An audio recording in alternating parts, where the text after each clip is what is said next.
It started with games. Simple things. Pixels, buttons, a bit of fun. Then, somewhere along the way, the big platforms moved in. Last year, $200 billion flowed upwards, away from the people who actually play. This year, they take it back. YOM, where players play games straight from your PC, not a data center in Virginia. Meet Tyler Pemberton. Yes, this looks dramatic, but he's perfectly fine. Tyler's offline. His PC isn't. 47 players streaming from his GPU right now. Even AFK, Tyler's rig is pulling its weight. He's making money in his sleep. Maybe this is what happens when gamers finally take control of their own world. Turn your idle GPU into passive income. YOM.net. Eat, sleep, earn, repeat.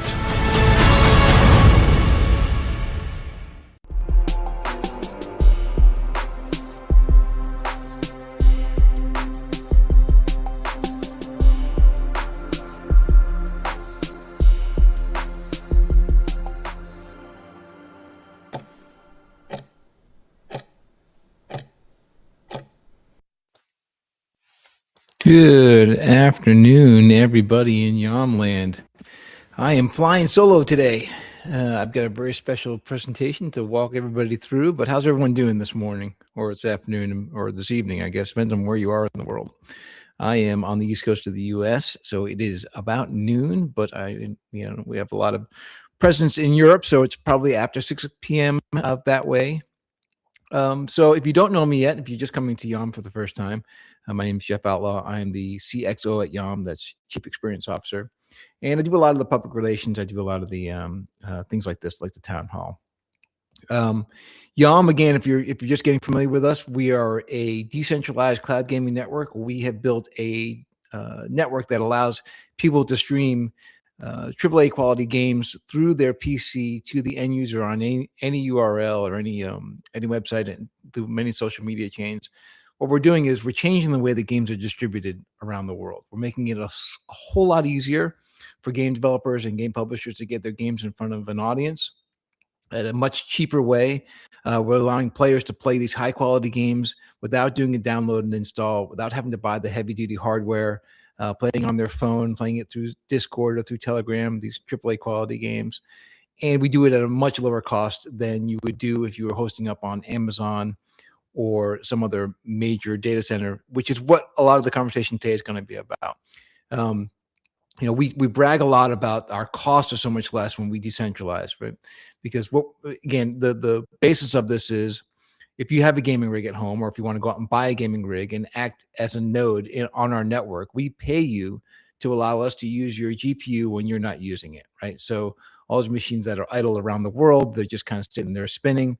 We can put those computers on our network, and we can power the stream in the cloud network without having to build a big building or incur any of those costs.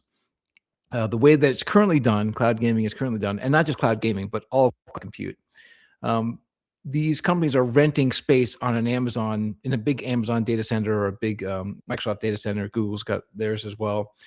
Those massive data centers, they're expensive to build, they're expensive to run, they're environmentally damaging, and in last year, 2024, in September, The Guardian from the UK, a newspaper, did a scathing report about how bad, not just how bad the data centers are for the environment, but how they've been cooking the books. Those big companies, they say that they're going green, but they're mostly able to say that because they're doing accounting tricks to show that they have low emissions or no emissions, because they're offsetting it with either buying carbon credits, or they're doing accounting. We're going to go through it in this article.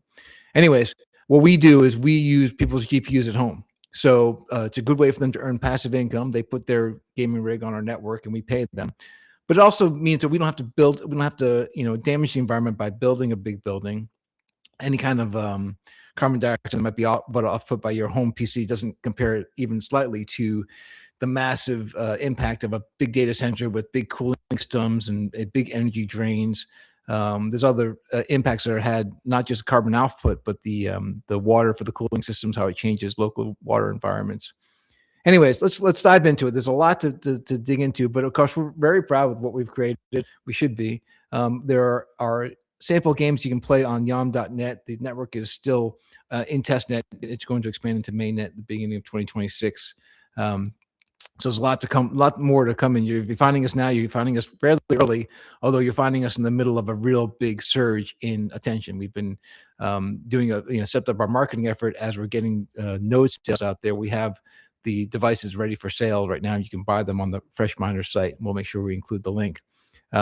But even before then, you can check and see if your gaming rig at home is worthy of putting on the network and what kind of income you might be earning if you were to want to earn passive income with your gaming rig.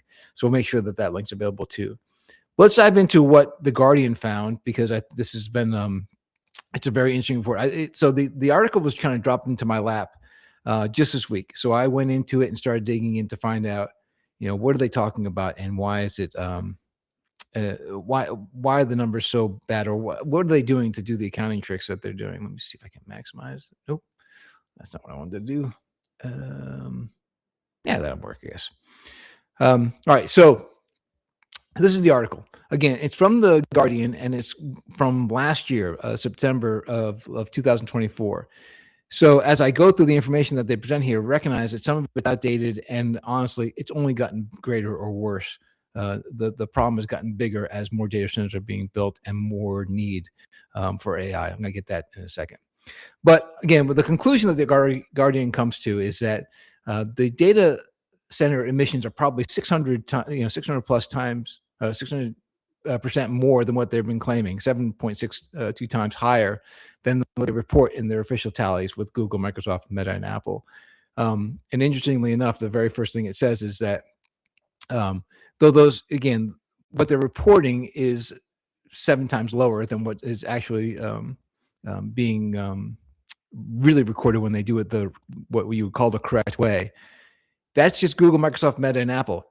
Amazon, which is the largest by far of all these data center builders, their numbers aren't even part of those estimates. It's actually kept out of the calculations, again, because the way that Amazon's doing, it's even more opaque as to how you might calculate what they're doing for carbon output.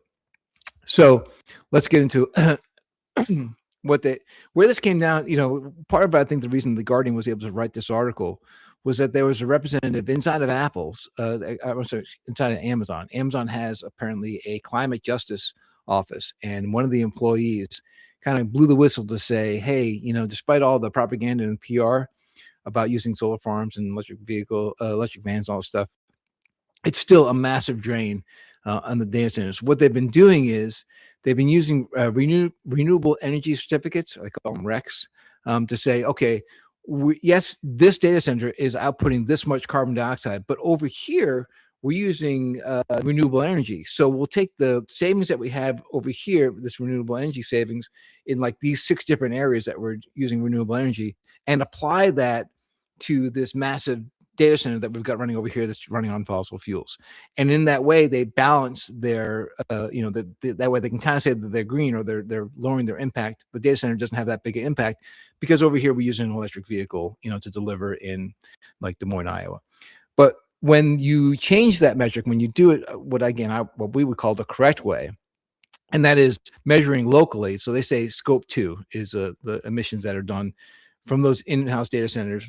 But if you look locally, that taking out the savings or the certificates that they would have earned from remote using of renewable energy, and apply, take that out and just look at the local location for that data center, the data center's impact is massive, right? Like I said, about 7 times more, or 662% more. So they break down, and I think it's this. Yeah, they break down some of the differences when you do this accounting change and you look at the various different providers of data centers. You can see that the gap is between the purple line, which is the official emissions, and then the orange line, the location-based actual emissions. And for some of them, like Meta and Apple, because they're basically saying that we have zero emissions or near zero emissions, the rate of increase is 3,000 times higher, 420 times higher, because they keep on saying that we have almost nothing. Again, they're just offsetting or using credits from one area and applying it to the large data centers. Okay. They also kind of go into in the article a little bit about these third parties. So I said S2 is actual cost of operation of those data centers, but the construction cost and all the contractor costs, all the outside of that local.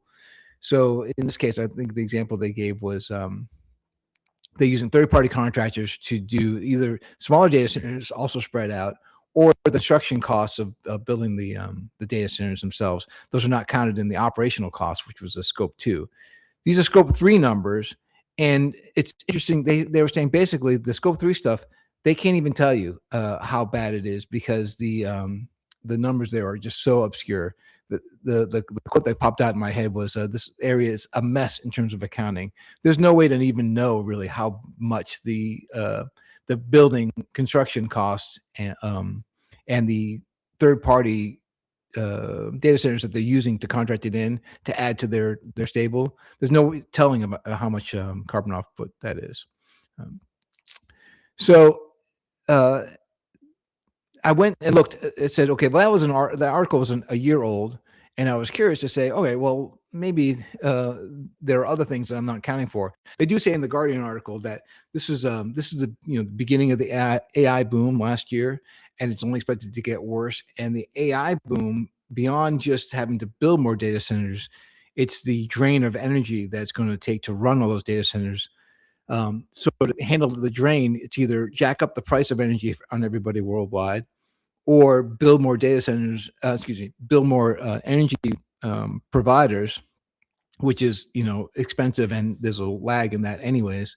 But all those additional energy plants are also adding to the additional impact to the environment, because you have to build these big coal plants and those kinds of energy producing plants.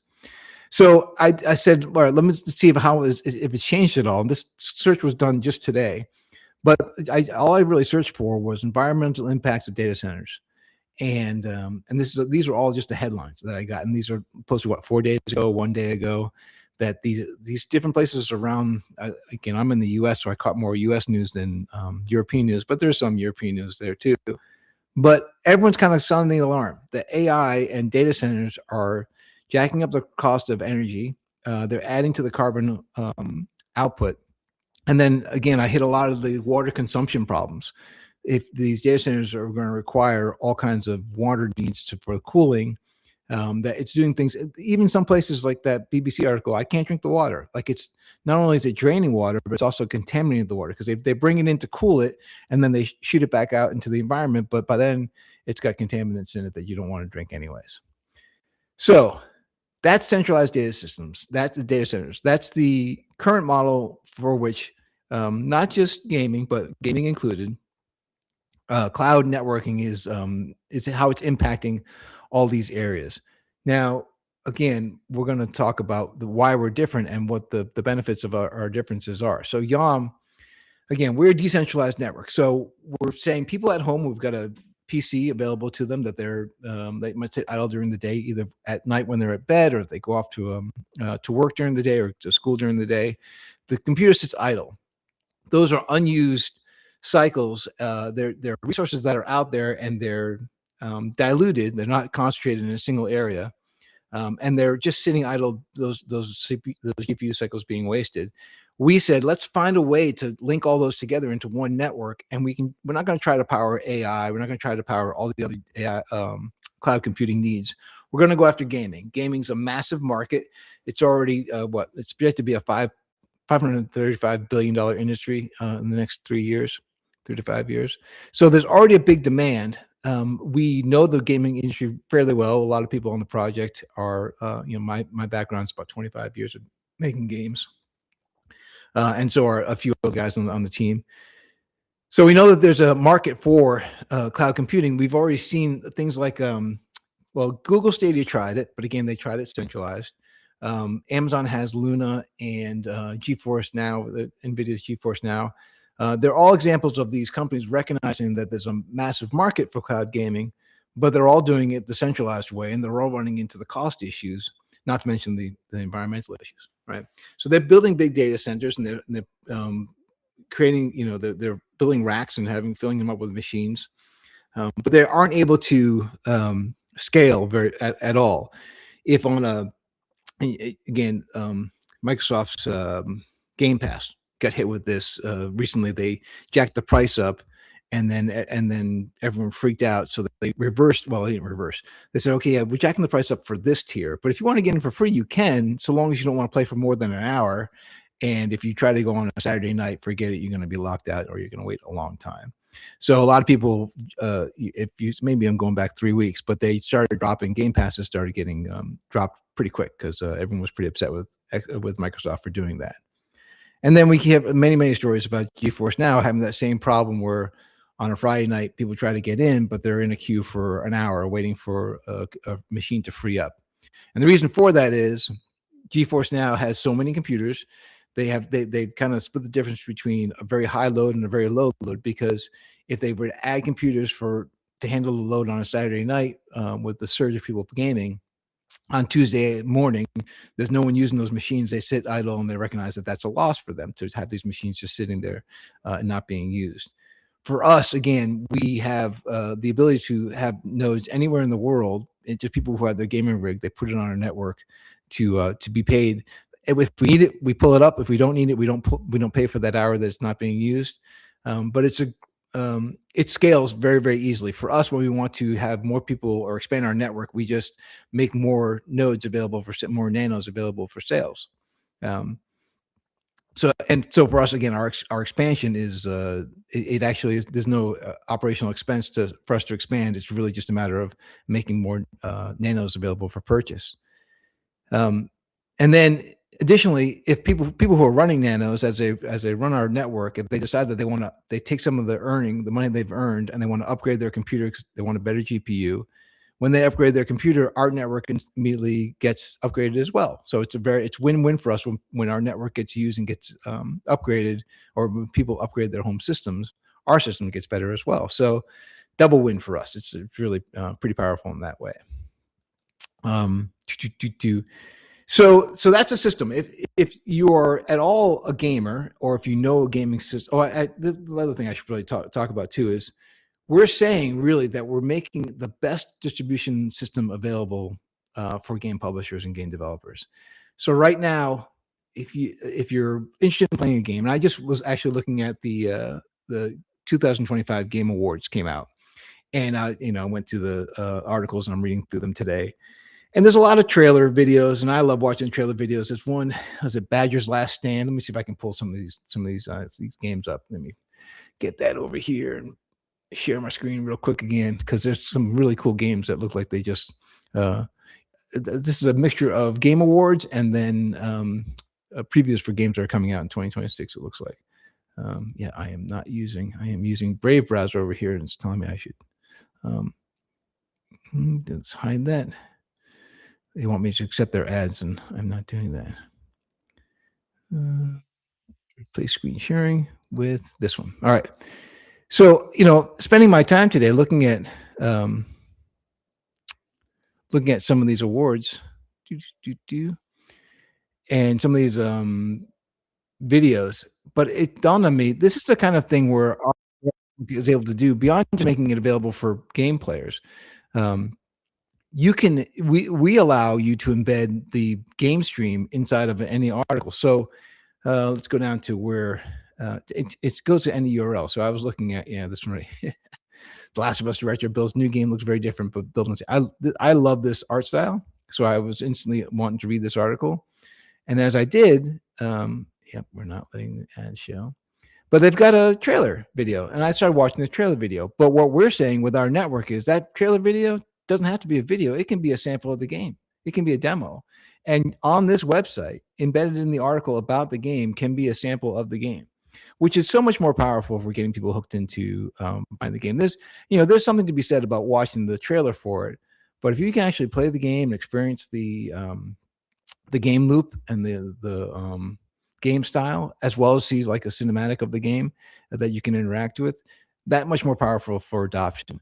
So when people see these numbers about what goes on in the gaming industry currently, where gamers spend about 6% of their time looking at a new experience or trying a new experience. It's 6%. Like the other 94% of the time, they're playing the game they've already downloaded and installed, and they've been playing with their buddies. It's a very, very small sliver of time that they take to look at a game they've never tried before because the risk is high. You've got to free up space on your drive. You got to download and install it. Sometimes you have to even make a purchase before you can even try it. So there's a huge hesitation to trying something new. If the gameplay is available right on the website instead of a trailer, the gameplay is actually there. Your barrier for trying it out for the first time is much lower. So you're jumping right in and playing. My contention, or our contention at YOM, is that this is going to mean much more creativity for the industry will become available. People won't go for the same stale game over and over again because they're going to try some gaming mechanic they've never seen before because the visuals grabbed their eye, right? And they said, "Oh, gee, do I open up space on my computer to try it?" This is the other one I looked at. Or do I just go ahead and play the demo and see if I love it or not? Let's just click on Bradley Badger. Yep, not showing the ads.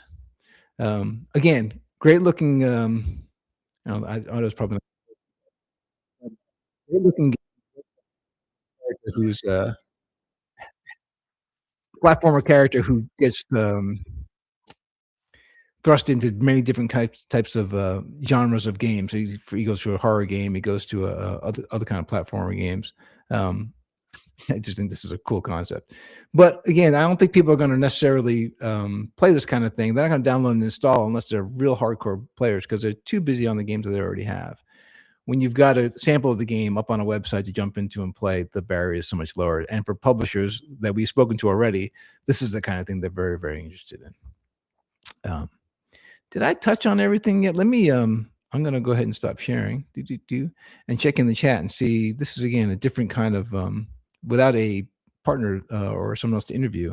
I got to kind of run all the time. Decentralized. So anyways, that's the power of being decentralized. We have a lot less cost. So we don't have for game publishers, we're 95% cheaper than publishing through Amazon or hosting any other kind of cloud. The flywheels for adoption is instant. I put the game inside of a Telegram chat or inside a Discord, and people are playing it. Whoever's in the Discord chat is already starting to play. Or I put it into an article about the game, and people are already sampling it. So the barrier for entry is much, much lower. Adoption is much higher. Access is a lot easier. People don't have to have the high-end gaming system to run or hardware to run the game. They're just running off of someone's someone's computer who is close enough by that the signal is fast.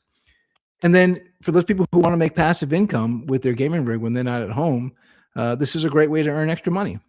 So instead of empowering the mega centers to suck up all the money that's being earned by cloud systems, we're now saying, hey, let's put a portion of that in the hands of the gamers who are ultimately going to spend their money that they've earned on games or a better gaming rig and helping our system out.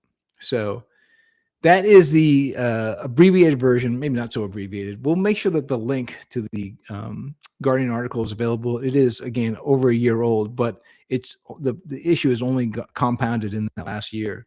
And really, we have yet to see anybody's cloud gaming network, decentralized cloud gaming network, built and architected the same way that we've done it. We've seen some other projects who call themselves a decentralized cloud gaming network, but really in the back end, they're using a central server to host the games, and they decentralized the not the orchestrator, but just a checker, just to kind of say, hey, is the system up and running? Okay, it is. Well, then have the player ping this big mega center over here. So we're the only ones currently who are going to have an operational decentralized cloud network that's running off people's gaming rigs at home and paying them for putting their node on our network, or putting their rig on our network.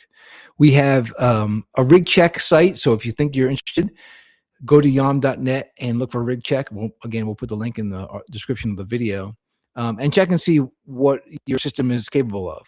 There are key components. It's your GPU, the power of your GPU, and your upload speed. Those are the two things that affect you the most. And then things like if you decide to run it 24/7, which some people are doing, or if you think you're only going to run it for about 8 hours a day each month, or if you might only run it for half the month and not the full month. All these variables play into it. And the last piece is if you're in an area where a lot of games are being played and there aren't a lot of nodes, the rate would go higher. If there are a lot of nodes and there's not as many gamers in your area, it might be less. So there are variables in there, but this is a good estimate for how much you could be earning off of your system at home. I don't see any questions in the chat, which is fine. I don't mind making a nice 30-minute video as opposed to the normal 45 or 60-minute videos that we usually do. Again, you should check out YOM.net if you haven't seen what we're building.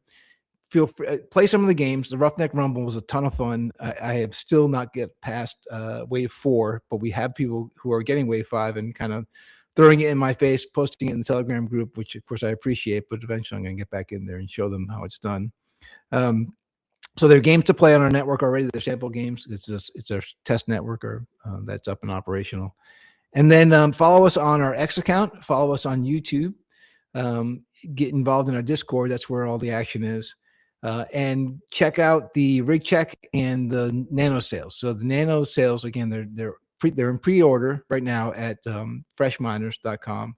There are only 1,000 available in this first wave. And from what I understand, the cost of them is probably likely to go up after the first 1,000 sell because the manufacturing costs are going to increase. So to get in, if you want to get in, now's the time to get in nice and early before costs go up and before the network gets so many nodes operational that everyone's getting a smaller piece of the pie. Although at that time, with all the MOUs that we have signed with all the different publishers, we're going to just keep on adding more and more games. So that will probably level out fairly quickly. All right. I am going to sign off and let you guys get back to your day. Thanks again for paying attention. I'll see you guys in the chats, and I'll see you in Telegram and Discord. Thanks again for stopping by. We are YOM.net, and we appreciate you. Let's just say this. We fixed cloud gaming. We're very fond of saying that. So we fixed the distribution system that's right now causing so much lag in game adoption. All right. Cheers, everybody. Thanks. Appreciate it.